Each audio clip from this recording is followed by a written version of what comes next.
পক্ষী সুৰক্ষাৰ বাবে যান-বাহন চলাচল নিষেধ লখিমপুৰৰ হতজান পক্ষী উদ্যানত অসম চৰকাৰৰ এখন বিশেষ ফলক কিন্তু এয়া কি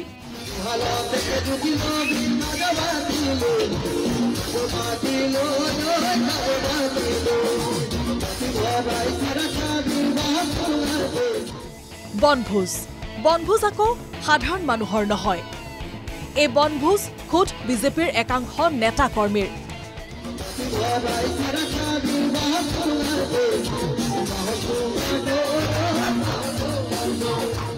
সংৰক্ষিত পক্ষী উদ্যানখনৰ কাষতেই উচ্চ স্বৰত মাইক বজাই উদ্যান নৃত্য লখিমপুৰ বিজেপিৰ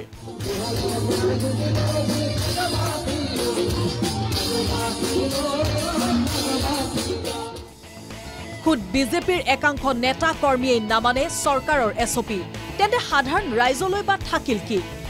এইখন চাওক ডাঙৰ ডাঙৰ আখৰেৰে জিলা প্ৰশাসনে পক্ষী উদ্যানখনত আৰি ৰাখিছে বনভোজৰ বাবে চৰকাৰে দিয়া এছপি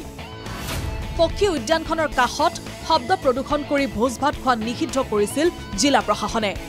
কিন্তু এই নিৰ্দেশনা কেৱল সাধাৰণ ৰাইজৰ বাবেহে আছিল নেকি আকৌ এবাৰ চাওক ভালদৰে কেনেদৰে পক্ষী উদ্যানখনত উচ্চ স্বৰত মাইক বজাই শব্দ প্ৰদূষণ কৰি বনভোজ খাইছে এই সকল বিজেপিৰ নেতা কৰ্মীয়ে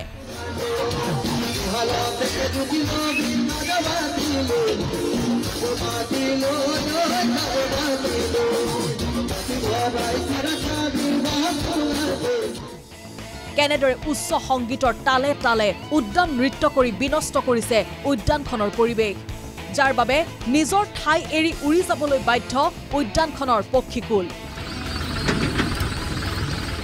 আচৰিত কথা এই যে লখিমপুৰ বিজেপিৰ এই বনভোজত অংশ ললে বিজেপিৰ মন্ত্ৰী সাংসদেও বনভোজত অংশ ললে মন্ত্ৰী ৰনোজ পেগু সাংসদ প্ৰদান বৰুৱা আৰু বিধায়ক মানৱ ডেকাই তেন্তে যান-বাহন নিষিদ্ধ এলেকাত কি পৰ্যায়ত যান-বাহন চলিল তাক আৰু বুজাই কোৱাৰ প্ৰয়োজন নাই লখিমপুৰ বিজেপিৰ এনে আজব কাণ্ডত এতিয়া হতবাক প্ৰকৃতি প্ৰেমীৰ লগতে দল সংগঠন কিংবা ৰাইজ হতজান যি জলাশয় আছে এই জলাশয়টি পক্ষীসকলৰ সুবিধা হোৱাকৈ পৰ্যটনৰ ক্ষেত্ৰ হোৱাকৈ নিৰ্মাণ কৰিবৰ বাবে আমি যি সময়ত দাবী জনাই আছোঁ সেই দাবীক যেন তেওঁলোকে আওকাণ কৰি ভেঙুচালি কৰি তেওঁলোকে কালি যি নৃত্য প্ৰদৰ্শন কৰিলে যি ইয়াত পৰিৱেশ সৃষ্টি কৰিলে সেই পৰিৱেশৰ ফলত যিমানখিনি চৰাই এই বছৰ আমাৰ ইয়ালৈ আহিছিল আজি কিন্তু তাৰ তুলনাত আমি ইয়াত পক্ষীসমূহ ইয়াৰ পৰা গুচি যোৱা দেখিবলৈ পাইছোঁ জনসাধাৰণে এতিয়া মানে পশু পক্ষীও মানে সিহঁতৰ উৎপাতত মানে থাকিব নোৱাৰা হ'ল প্ৰদূষণ যিটো শব্দ প্ৰদূষণটো তাত মানে কৰা মানা আছিলে মানা কৰাৰ পিছত এজন সাংসদ প্ৰদান বৰুৱা এজন লখিমপুৰৰ বিধায়ক মানৱ ডেকা চাউণ্ড বজোৱাৰ লগে লগে আজি হতজানৰ আমাৰ যিখন মানে পক্ষী যিখন উদ্যান এই উদ্যানখনলৈ আজি চৰাই চিৰিকটিবিলাক আজিৰ দিনত চাওক আপোনালোকে চৰাই চিৰিকটিবিলাক কমিছে নিয়ম কেৱল সাধাৰণ ৰাইজৰ বাবেহে নেকি চৰকাৰী নিৰ্দেশনা কেৱল সাধাৰণ ৰাইজৰ বাবেহে নেকি লখিমপুৰ বিজেপিৰ এনে আজব কাণ্ডত এতিয়া সৰ্বত্ৰে উঠিছে এনেবোৰ প্ৰশ্ন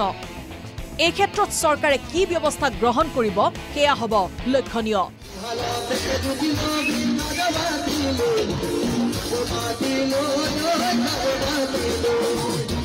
নাওবৈচাৰ পৰা নিতুল বৰা ৰিপোৰ্ট NKTV+।